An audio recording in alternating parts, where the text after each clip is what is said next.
Hello everyone, welcome to this video about Django Reinhardt's comping on the famous 1949 recording of Honeysuckle Rose, an incredible study in chords coming right up.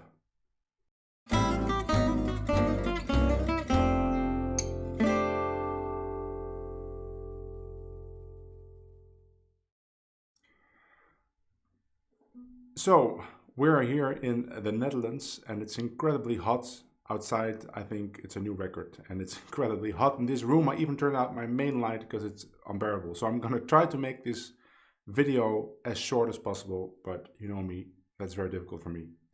But I have to this time. So we're going to talk about Django's comping, which is a special thing because we're talking about 1949, where there was no books on how to comp or guitar voicings or substitutions, but Django was doing some really interesting stuff even on the earlier recordings, but on the sessions in Rome in 49 with the piano trio and Grappelli, he was really in his element, and because he didn't have rhythm guitar, he could really experiment with lots of different chord substitutions and comping tricks. And I have transcribed this complete comping for a reason. The reason is, and it's related to YouTube, that in about 2 to 3 months, I'm gonna hit 15,000 subscribers, and I'm very happy about that. I'm really trying to make videos that generate lots of views and bring in subscribers, because if you're making videos, nobody's watching it, there's no point, right? So I wanted to celebrate the 15,000 because I think it's a goal I had in my head to reach actually next year. So I'm very happy I reached it this year. So I want to celebrate that with a couple of special videos. And I've decided to recreate some of these arrangements that Django recorded in Rome. And by that I mean that I will have a live band and we're going to record some of the songs. And of course we're going to improvise our own solos, but the rest of the song will be very similar or almost exactly like the old recordings. So right, the same chords, the same form, the same interplay between guitar and violin. And by that, I mean that when I'm comping the violin solo, I'm going to play the same substitutions and chord embellishments that Django is doing. And to do that, of course, I have to transcribe exactly what Django is doing. So the first transcription I made is of Honeysuckle Rose, and I want to show that to you. And it's a lot of bars, so I'm not going to show everything on the screen, but as always, if you want a complete transcription, you can always download that from my Patreon, the link below in the description. And when you join the Patreon, you can download all the steps for every video, including this one, and you're helping the channel and me out. Great. So I have a backing track here, but I've noticed that it's really not the best to demonstrate it with a backing track because it's very difficult to get the good balance between the comping live from the guitar and the backing track. And also the backing track, of course, is made to solo on. So the rhythm guitar is kind of loud and present. And in the original recordings, which I'm not gonna let you hear, but I will put a link to the original recording in the description. Go listen to that. There's a piano trio. So there's not this rhythm guitar playing the chord on every beat. So Django has much more freedom. So mainly I'm going to show you without backing track, but then I will also demonstrate a little bit with backing track so you get the sense of the flow in time. So let's go to the transcription. And so the first 4 bars, I didn't transcribe it. He's just playing rhythm, G minor, C7, something like that. Right, and sometimes I hear that in the 4th bar, they're playing C7, so they're not playing G minor, C7, so you get something like 2, 3, 4. I kind of like that, do not play the G minor, C7 all the time. But then in the 5th bar, or actually in the 6th bar, he starts with some octaves. So Grappelli is playing the violin solo and Django plays, so I'm playing the 6th bar slowly. 1, 2, 3, 4. Again, 3, 4. 3, 4. And you know, there's no system for these octaves. They are just nice octave runs, and this one is very nice because where the band plays C7, he goes to this F sharp. He's suggesting F sharp 7, which is a tritone substitute. So you could play around with that idea by itself, but you could also just learn this specific phrase because it's just a nice thing to play, especially behind a soloist. And also notice the rhythm. It's quarter triplets, but he's not playing eighth notes. He's trying to contrast the general feel of what Grappelli is doing with swinging eighth notes. And then in the 7th and 8th bar, he's playing this. I will play it slowly. 1, 2. So you notice that there is, on the first beat of the 8th bar, there's only one note. And I did that because when Django is using the same voicing, I put a little line above the two notes so that you know it's the same shape and he's just shifting it. So he's shifting it from this, the 4th beat of the 7th bar, of the 3rd bar that you see in the screen, to, right? That's what it means. So he's playing 1, 2, 3, 4, 1, 2, 3, 4. So this thing, when you have F, or if you want to go further, right, it's basically 3 strings. So the first chord F, he's playing something like this, but you could play like this. And then you get G minor, G sharp diminished, F with the A in the bass, B flat minor 6. You can play around with those 4 chords. Is it 4 chords or is it 5 chords? You can play around with those chords in all kinds of configurations, right? You could do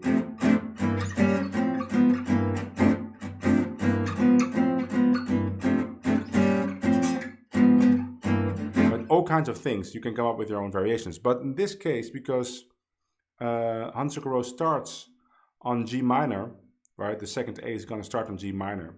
And he's not going to resolve the thing all the way down to F. So he stops there on the G sharp diminished to go back to G minor. That's what's happening here. So 1, 2.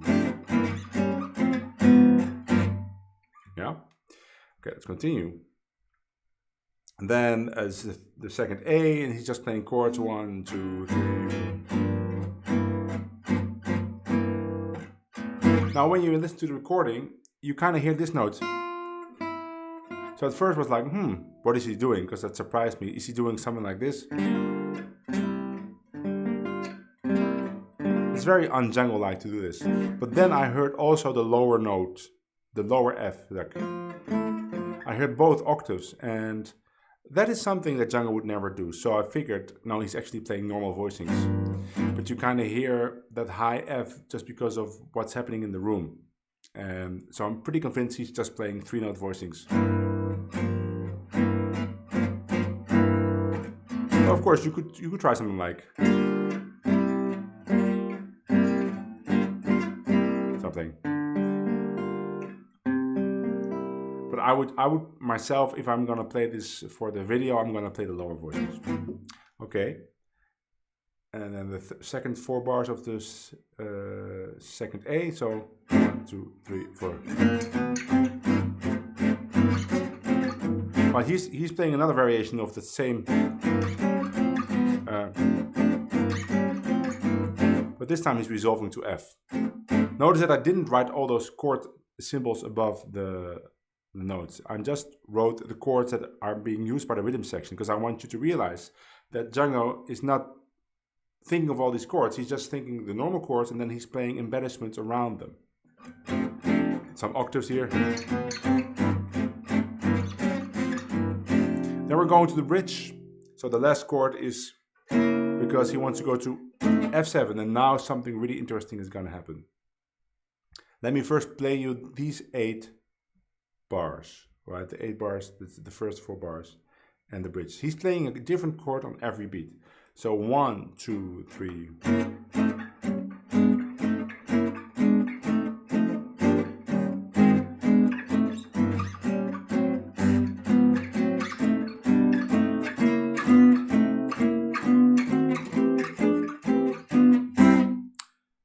realize that the chords are just F7, B flat, G7, C7, and Django is playing.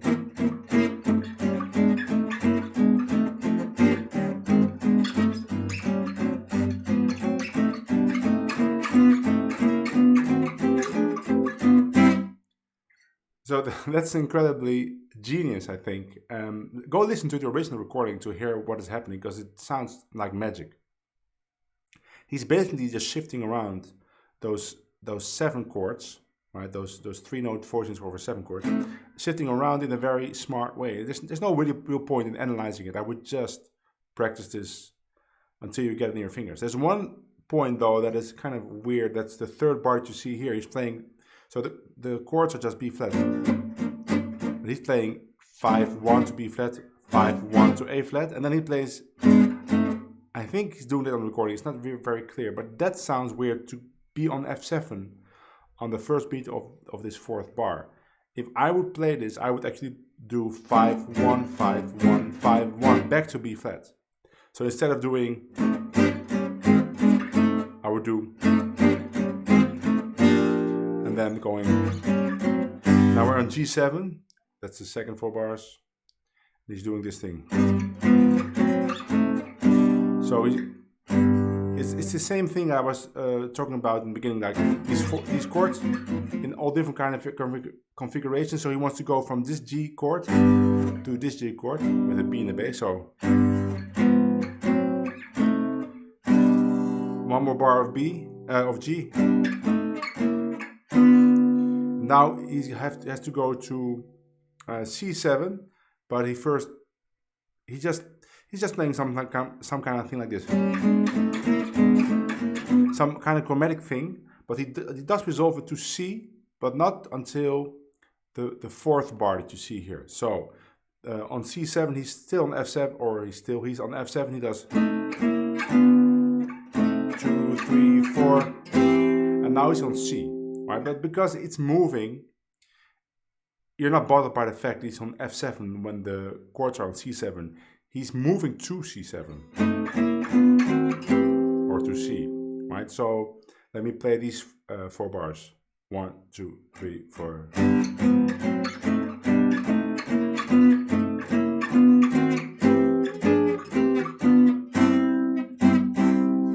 It's all based on this thing, but then done in a very smart and musical way. And I don't know if he figured it out before he started recording it, but it really works. So again, go listen to the original recording.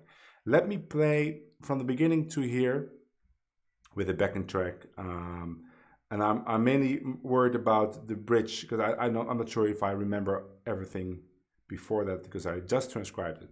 So I'm mainly concerned with this bridge. Okay. I'll do it with the backing track. It's not ideal, but we're going to try it. Here we go.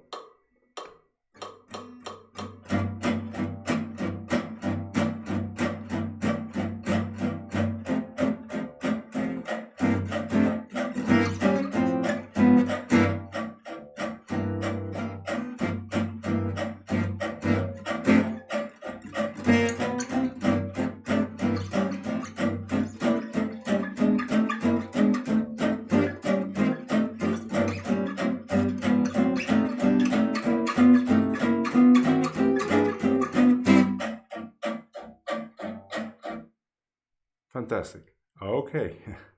And then again, he's playing chords, some notes. Okay, then it's his guitar solo, and then we get to Corpetti's solo. And in the beginning of Corpetti's solo, he's playing some kind of shout that you would maybe hear from a big band. So the Corpetti solo starts 1, 2, 3, 4. 3, 4, 1. This kind of shout. The thing is though, he does it once, and the second time he only plays the first half. And maybe I'm reading too much into it, but this, the fact that he's not finishing that second, the complete thing the second time, I think is a really smart move, because it's kind of a cheesy thing, you know. But Django didn't want to be cheesy at all. He wasn't cheesy at all. he was very unpredictable in his playing, which always made it very interesting to listen. So the fact that he's not finishing it the second time just adds to this effect of being unpredictable.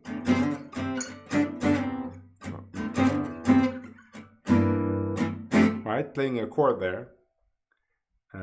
Yeah, this is just chords. And then in the bridge, he's doing interesting stuff again. So we're at the bridge. 1, 2. So the bridge again, it's F7 to B flat, G7, C7, right? So he's playing 1, 2, 3, 4. 1, 2, 3.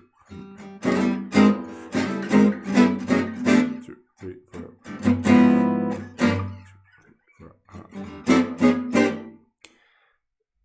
Now,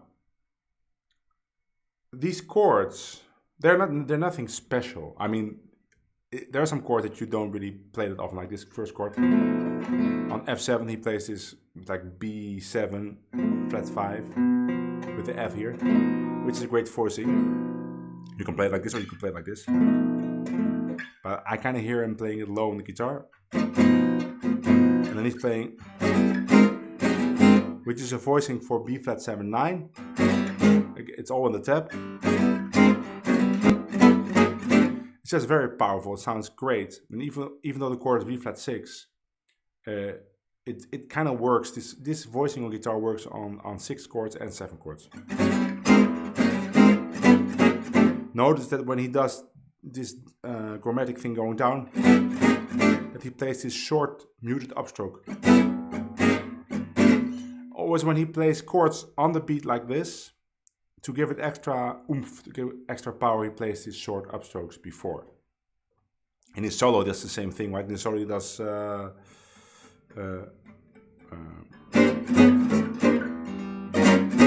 something like this in the end of a solo. Let me see.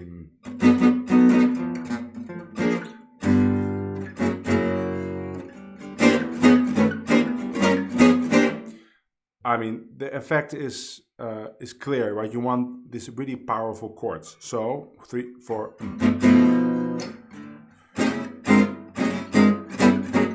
And then he plays this chord on G7, which is a D flat 7 sharp 9 chord. I've seen some discussion on forums where people have the name of this chord completely wrong. It's not a what I hear, like G7 with a flat 9 in the bass, stuff like that. No. This is a D flat 7 sharp 9, but it just frets the bass too. Right, so it's a tritone substitute. Typical Django. And then same chord again. That 9 chords, 7, 9 chords on the C7. So then because the last chord of the bridge is C7, the first chord of the A is again C7, G minor, kind of the same. Instead of playing C7 on that last C7, he plays chromatically down to C7. And that works great. Let me play that with the backing track. I don't think you have to analyze it that deeply though. You have to just practice it and get the movements in your hands and the sound in your ears. And that's enough. Again, it's about the bridge.